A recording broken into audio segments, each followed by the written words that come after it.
సమూయేలు మొదటి గ్రంథము 14వ అధ్యాయంలో ఉన్న 52 వచనములు. ఆ దినము సౌలు కుమారుడైన యోనాతాను తన తండ్రితో ఏమియూ చెప్పక తన ఆయుధములను మోయు పడుచువానిని పిలిచి, అవతలనున్న ఫిలిస్తీల దండు కావలివారిని హతము చేయపోదము రమ్మనెను. సౌలు గిబియా అవతల మిగ్రోనులో దానిమ్మ చెట్టు క్రింద దిగియుండెను. అతని యొద్దనున్న జనులు దాదాపు 600 మంది. షిలోహులో యెహోవాకు యాజకుడగు ఏలీ యొక్క కుమారుడైన ఫీనేహాసుకు పుట్టిన ఈకాబోదు యొక్క సహోదరుడైన అహీటూబునకు జననమైన అహీయా ఏఫోదు ధరించుకొని అక్కడ ఉండెను. యోనాతాను వెళ్ళిన సంగతి జనులకు తెలియకయుండెను. యోనాతాను ఫిలిస్తీల దండు కావలివారున్న స్థలమునకు పోజూచిన దారియగు కనుమల నడుమ ఇవతల ఒక సూదిగట్టున అవతల ఒక సూదిగట్టున ఉండెను. వాటిలో ఒక దాని పేరు బొస్సేసు, రెండవ దాని పేరు సెనే. ఒక దాని కొమ్ము మిక్మషు ఎదుట ఉత్తరపు వైపునను, రెండవ దాని కొమ్ము గిబియా ఎదుట దక్షిణపు వైపునను ఉండెను.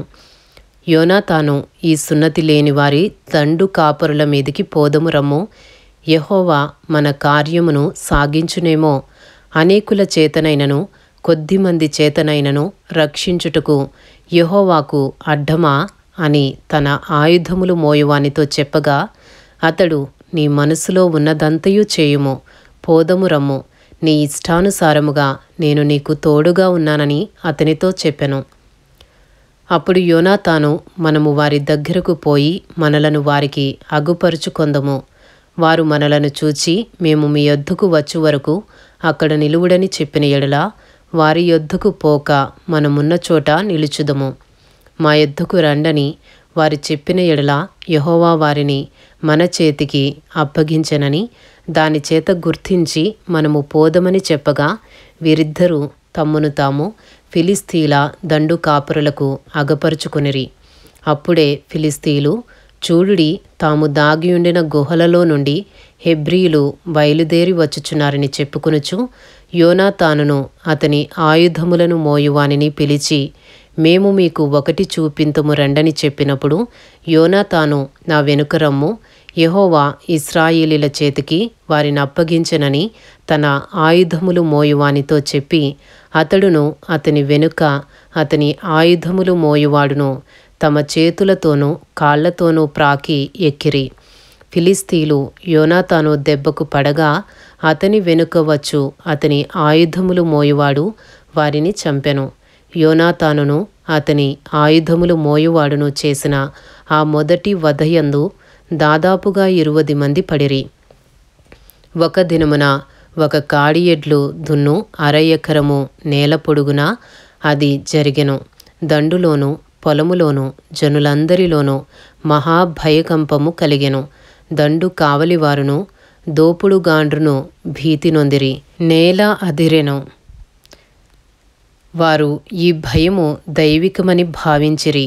దండువారు చెదిరిపోయి బొత్తిగా ఓడిపోవుట బెన్యామీనీల గిబియాలోనున్న సౌలు యొక్క వేగులు వారికి కనబడగా, సౌలు, మీరు లెక్కపెట్టి మన యొద్ద లేని వారెవరో చూడుడని తన యొద్దనున్న జనులతో చెప్పెను. వారు లెక్క చూచి యోనాతానును అతని ఆయుధములు మోయువాడును లేరని తెలుసుకొనిరి. మొదటి సమూయేలు 14వ అధ్యాయము 18వ వచనము నుండి. దేవుని మందసము అప్పుడు ఇశ్రాయేలీయుల యొద్ద ఉండగా, దేవుని మందసమును ఇక్కడికి తీసుకుని రమ్మని సౌలు అహీయాకు సెలవిచ్చెను. సౌలు యాజకునితో మాట్లాడుచుండగా ఫిలిస్తీల దండులో ధ్వని మరి ఎక్కువగా వినబడెను. కాబట్టి సౌలు యాజకునితో, నీ చెయ్యి వెనుకకు తీయమని చెప్పి తానును తన యొద్దనున్న జనులందరూ కూడుకొని యుద్ధమునకు చొరబడిరి. వారు రాగా ఫిలిస్తీలు కలవరపడి ఒకరినొకరు హతము చేసుకొనుచుండిరి. మరియు అంతకు మునుపు ఫిలిస్తీల వశముననున్న వారై చుట్టూనున్న ప్రాంతములలో నుండి వారితో కూడా దండునకు వచ్చిన హెబ్రీయులు సౌలునొద్దను యోనాతానునొద్దను ఉన్న ఇశ్రాయేలీలతో కలుసుకొనవలెనని ఫిలిస్తీలను విడిచిరి. అదియుగాక ఎఫ్రాయిము మన్యములో దాగియున్న ఇశ్రాయేలీయులను ఫిలిస్తీలు పారిపోయిరని విని యుద్ధమందు వారిని తరుముటలో కూడిరి. ఆ దినమున యెహోవా ఇశ్రాయేలీయులను ఇలాగున రక్షించెను. యుద్ధము బేతావెను అవతలకు సాగగా ఆ దినమున ఇశ్రాయేలీలు చాలా బడలిక నొందిరి. నేను నా శత్రువుల మీద పగ తీర్చుకొనక మునుపు సాయంత్రము కాకమునుపు భోజనము చేయువాడు శపింపబడును అని సౌలు జనుల చేత ప్రమాణము చేయించెను. అందువలన జనులు ఏమీయూ తినకుండిరి. జనులందరూ ఒక అడవిలోనికి రాగా అక్కడ నేల మీద తేనె కనపడెను. జనులు ఆ అడవిని చొరగా తేనె కాలువ కట్టియుండెను. కానీ జనులు తాము చేసిన ప్రమాణమునకు భయపడి ఒకడునూ చెయ్యి నోట పెట్టలేదు. అయితే యోనాతాను తన తండ్రి జనుల చేత చేయించిన ప్రమాణము వినలేదు కనుక తన చేతికర్ర చాపి దాని కొనను తేనె పట్టులో ముంచి తన చెయ్యి నోటిలో పెట్టుకునగా అతని కన్నులు ప్రకాశించెను. జనులలో ఒకడు, నీ తండ్రి జనుల చేత ప్రమాణము చేయించి ఈ దినమున ఆహారము పుచ్చుకునివాడు శపింపబడునని ఖండితముగా ఆజ్ఞాపించి ఉన్నాడు. అందుచేతనే జనులు బహుబడలి ఉన్నారని చెప్పెను. అందుకు యోనాతాను, అందుచేత నా తండ్రి జనులను కష్టపెట్టిన వాడాయెను. నేను ఈ తేనె కొంచెము పుచ్చుకున్న మాత్రమున నా కన్నులు ఎంత ప్రకాశించుచున్నవో చూడుడి. జనులు తాము చిక్కించుకునిన తమ శత్రువుల దోపుల్ల వలన బాగుగా భోజనము చేసిన ఎడల వారు ఫిలిస్తీయులను మరీ అధికముగా హతము చేసి యుందురనెను. ఆ దినమున జనులు ఫిలిస్తీయులను మిక్మషు నుండి అయ్యాలోను వరకు హతము చేయగా జనులు బహుబడలిక నొందిరి. జనులు దోపుడు మీద ఎగబడి గొర్రెలను ఎడ్లను పెయ్యలను తీసుకుని నేల మీద వాటిని వధించి రక్తముతోనే భక్షించినందున జనులు రక్తముతోనే తిని యెహోవా దృష్టికి పాపము చేయుచున్నారని కొందరు సౌలునకు తెలియజేయగా అతడు, మీరు విశ్వాసఘాతకులైతిరి. పెద్ద రాయి ఒకటి నేడు నా దగ్గరకు దొర్లించి తండని చెప్పి మీరు అక్కడక్కడికి జనుల మధ్యకు పోయి అందరూ తమ ఎద్దులను తమ గొర్రెలను నా యొద్దకు తీసుకుని వచ్చి ఇక్కడ వధించి భక్షింపవలెను.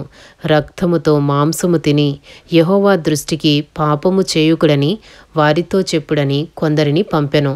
కాబట్టి జనులందరూ ఆ రాత్రి తమ తమ ఎద్దులను తీసుకుని వచ్చి అక్కడ వధించిరి. మరియు సౌలు యెహోవాకు ఒక బలిపీఠమును కట్టించెను.